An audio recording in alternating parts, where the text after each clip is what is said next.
O nosso viés hoje respeita a gramática. Gramática na sua concepção antiga, tá?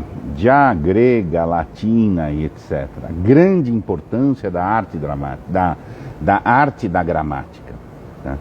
Hoje, se perguntamos para as pessoas o que é a gramática, todo mundo responde pelo viés muito pobre, mas é muito pobre, que não é até falso, mas é miserável. Gramática estuda a norma culta para falar. Olha a problemática que está aí. Primeiro, separa a norma culta, como tem um jeito de falar e tem um jeito culto de falar. Já é um primeiro problema, tá? Já invoca uma questão que tende a algo meio pedante até, tá? 2, coloca a questão no âmbito da comunicação. Falar. Hoje, gente, é triste, mas as pessoas acham que a linguagem é meio de comunicação. A linguagem também é meio de comunicação. A linguagem, secundariamente, é um meio de comunicação. Ah, mas é importante demais comunicar-se bem. Perfeito? Então, se isso que é secundário é tão importante, imagina que seja primaz. Imagina que seja exatamente o que vem antes, o fundamental. O fundamental da linguagem é a nossa constituição. Nós nos constituímos humanos pela linguagem. Né? E a gramática é essa disciplina que cuida da arte dessa constituição. Ela é tão fundamental que ela está orientada ao que é mais basal, que é a nossa percepção e a nossa imaginação. Então vamos falar aqui que é isso. Tá? Nós percebemos coisas. Uma pessoa dita gramaticalizada, ela percebe mais. Ela chega num local, ela vê 10 objetos, ela mais ou menos vê, tinha tal objeto, tinha outro objeto, eles estavam dispostos mais ou menos assim, estavam dispostos assados, primeiro vinha esse, depois vinha aquele. A sala tinha um formato mais ou menos assim, tinha um não sei o que, etc. Isso é uma pessoa gramaticalizada. O gramaticalizado bem percebe. Tá? E o desgramaticalizado não percebe. Percebe pouco, percebe mal. Não, fui lá, o que tinha lá? Tinha umas coisas lá. Não, mas que coisa tinha lá? Isso é diretamente ligado a você chamar alguém de gramaticalizado ou desgramaticalizado. Bem percebe ou mal percebe. Tá? Tem uma fala, você precisa falar bem o idioma. Claro. Só que não há de se falar bem o idioma pelo bem falar em si, como um culto ao bem falar. Deve-se falar muito bem, porque falando muito bem, nós percebemos muito bem. Fui ao cinema de carro, fui no cinema. Você já está dando uma instigação distinta do fluxo, do movimento do mundo. Absolutamente. A estrutura de uma língua é uma estrutura absolutamente paralela à estrutura do movimento físico, perceptível das coisas.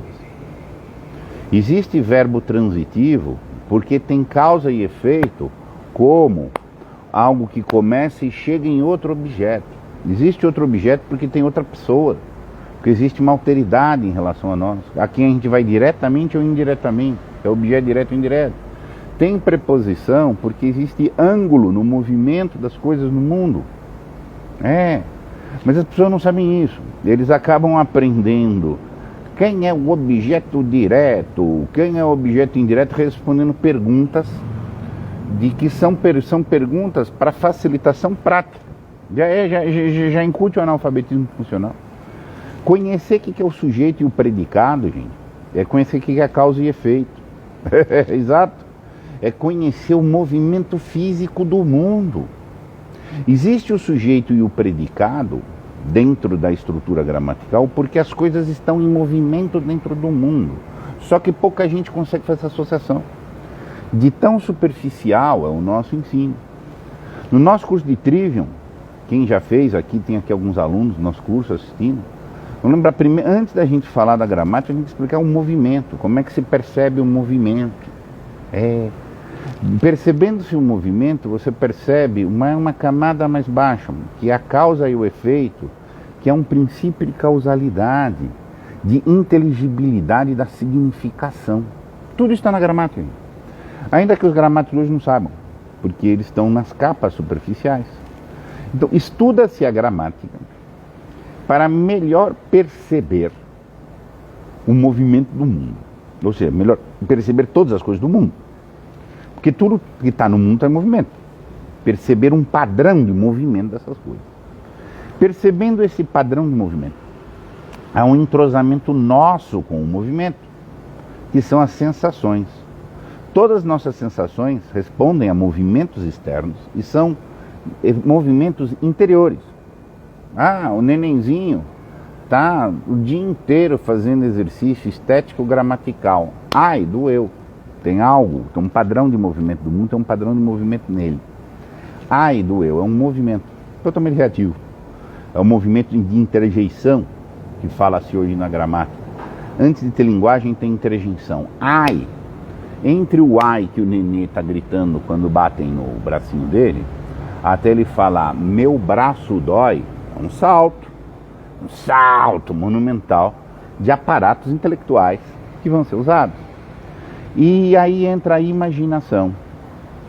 O bebê vai criando essas experiências altamente sensíveis, táteis, põe na boca, cheiro, tá? Vê, ouve. Ele vai sintetizando tudo isso. Isso tudo é experiência estética e é a experiência gramatical. E aí vai entrar a imaginação. A imaginação é uma memória. A memória integra a imaginação. Quando nós falamos de uma lembrança, é uma imagem de algo passado. Quando nós projetamos alguma coisa, também é um imaginário. No imaginário está a memória do que se passou e a projeção do futuro. Os tempos estão na imaginação. Tá? Essa é uma questão extremamente importante para se entender. Tá? Isso tudo é gramática, gente. Isso tudo é gramática. E os antigos já sabiam disso tudo. Ensinavam essa percepção. Observar uma escultura, dar-lhe significação, um poema, tá? A música, tudo isso já é experiência gramatical, gente. Tá? E isso vai nos ordenar, porque nós vamos ter, diante desses objetos estéticos, esse processo de estímulo reativo, de estímulo desse movimento menor, desse movimento mais baixo, e que vai gerar uma vivência. E essa vivência vai ter que ser ordenada. Ordenada como? Pela memória da imaginação. Fica uma imagem daquilo, fica uma imagem daquilo. Nós temos, Aristóteles já dizia, um sentido comum, que integra os diversos sentidos, do tato, da audição, da visão, da gustatividade, etc. Tá? E essa experiência gramatical, que tem que ser ordenada, estimulada. Integra a gramática, transferir essas vivências para os nomes, aglutinar a composição de nomes, intercalar esses nomes com as nuances, construir juízos com esses nomes, dando o significado, etc. Literatura, antes da literatura, a literatura falada, contação de história. Essa contação de história dá narrativas que vão navegar do conteúdo de associação para o conteúdo de significação. Isso vai transformando as pessoas inteligentes. Por isso, a gramática é o piso da educação, é o piso da primeira disciplina do Trivium, que é gramática, lógica e retórica. Primeiro perceba, imagine, depois você pensa e conceitua, que é a lógica, tá? Depois você decide, que é a retórica, tá? Dentro das 3 disciplinas do Trivium. Então, eu gosto de uma expressão que eu colhi do Monteiro Lobato, que é o desgramaticalizado. O Monteiro Lobato fala muito o gramaticalizado e o desgramaticalizado. O desgramaticalizado é o analfabeto funcional que tem uma gramaticalização postiça. Ele tem uma posse de línguas, mas ele de um idioma meramente vácuo. Por quê? Porque ele sabe ler, mas ele não dá significado. Ele não tem senso de proporção. Ele atribui valor ao nome, não ao referente, ao que o nome, por sua vez, se liga. Né? Porque são desgramaticalizados. Vira e mexe, eu estudei letras, mas assim, não me formei até, mas me estudei razoavelmente, fiz faculdade de letras, mas terminei ainda bem, sem nenhuma ofensa aqui ao pessoal das letras. Mas eu acabei trilhando outros rumos, tal, etc, tal. Mas assim, eu conheço o ambiente das letras, vem pessoal que vem das letras aqui. Infelizmente a gente tem um viés totalmente comunicacional. O viés constitutivo, clássico da linguagem. Linguagem é um mistério que oscila entre a nossa condição física e espiritual. Tá? E a dimensão meramente comunicativa é só uma dimensão natural, gente. A constitutiva, tá? É que é espiritual. E isso não é alcançado, nem para as pessoas, via de regra, das letras. E, enfim, esse é a grande questão que está envolvida. Tá? Pedagogias que a gente já tem, se comunica, tá bem. É suficiente se comunicar. Está dizendo, é suficiente ser analfabeto funcional. Que a comunicação está ligada, acima de tudo, ao domínio do imperativo. Da modo imperativo de dizer, eu mando, você cumpre. Fulano diz que pode, que não pode, que é proibido. É imperativo e imperativo negativo. Falar com sentido tem que ser num modo indicativo. Pouquíssimas pessoas alcançam isso. Você pergunta para alguém, a máscara está na minha mão? A máscara está na minha mão? Eu não tenho uma relação com você, eu tenho uma relação indireta com você, porque você se relaciona com um objeto referido, a máscara está ou não? E me diz. Mas a referência é algo externo. A referência é um objeto ou uma ideia. As pessoas não alcançam isso. As pessoas não alcançam isso. A maioria das pessoas, a máscara está na minha mão? Era para eu pôr ou não era para eu pôr? Eu estou ouvindo mando. O que se comunica, via de regra, é mando. Fulano gostou, fulano não gostou. Era para fazer, não era para fazer. Porque no nível meramente comunicativo, a comunicação nos seus primórdios, ela é primeiro um problema do poder. Ela é primeiro um problema do poder, no quem manda, quem obedece, quem que pede, quem que pode, etc.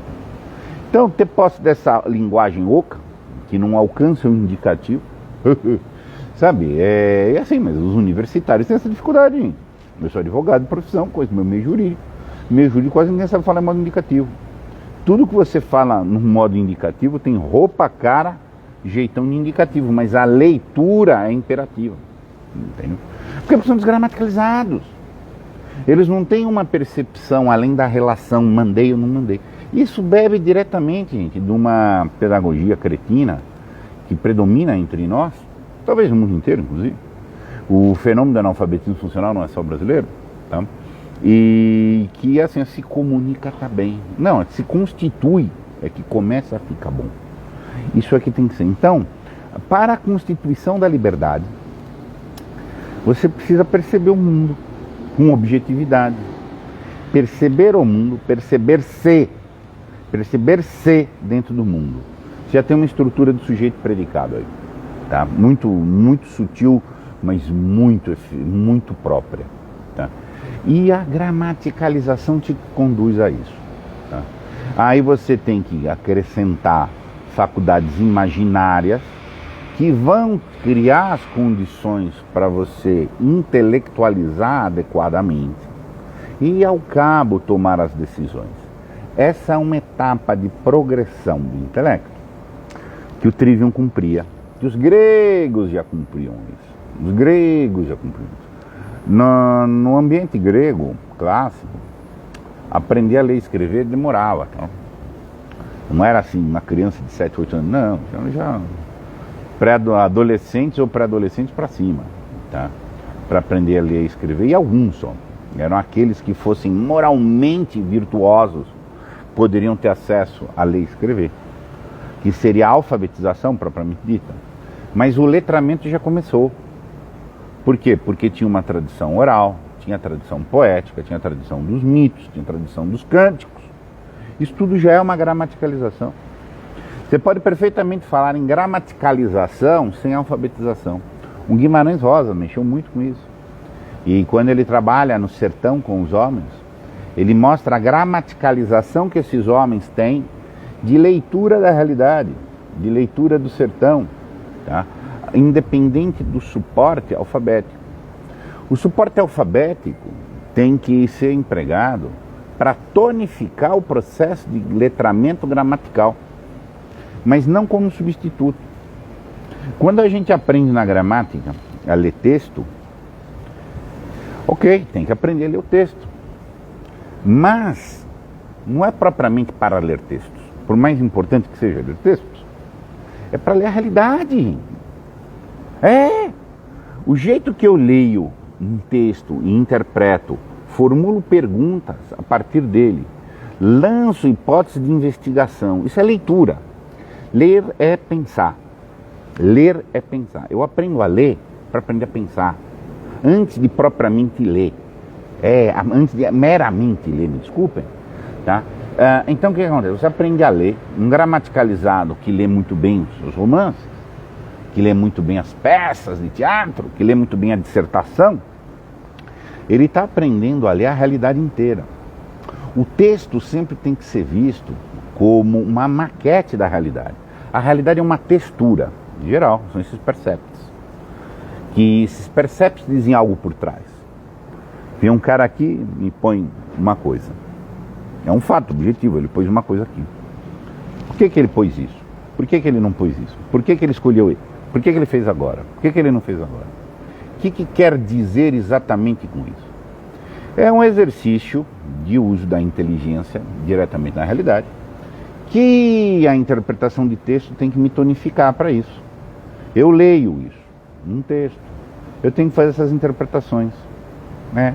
Só não estou com o aparato do percepto direto de mim. Mas um texto me dá esses fictos, que em cima deles eu tenho que produzir imaginariamente e ficar inteligente. Para me ordenar, para saber como eu me comporto, como eu sou naquela situação. Que sujeito eu sou diante daquele predicado do mundo que está ali. Tá? Então assim, a gramaticalização, gente, é indispensável. Mas estou falando de gramaticalização de gente grande, tá? Que você entenda o peso da palavra, o peso da função sintática, os limites possíveis semânticos, tá? Por que existe conjunção? Por que existe preposição? Esse tipo de coisa. Por quê? Porque o mundo é assim. Não é porque tem uma convenção do seu idioma que categoriza e estabelece coisas. Essa convenção não é sequer propriamente um invento, é uma descoberta. E mais que isso, tá? Ela tem que te prestar a te ajudar, mas nunca ser o destino em si das coisas. O analfabeto funcional é isso, ele acha que o texto é o destino. Por quê? Porque o destino dele é cumprir ordem, porque a ordem é o destino. O que ele precisa fazer? Cumprir ordem. E o fim último de tudo é a ordem cumprida, a ordem cumprida, a ordem cumprida. Por isso que chama analfabeto funcional, ele funciona, ele não significa. Funciona, cumpre, em função de alguém, né? Então a gramaticalização, gente, é a primeira disciplina das artes liberais. As artes liberais se compõem de dois conjuntos, o trivium e o quadrivium. O trivium muito focado nesse fio condutor da linguagem como nossa constituinte, de tal maneira que tem que começar pela gramática mesmo, tá? Então, muito obrigado.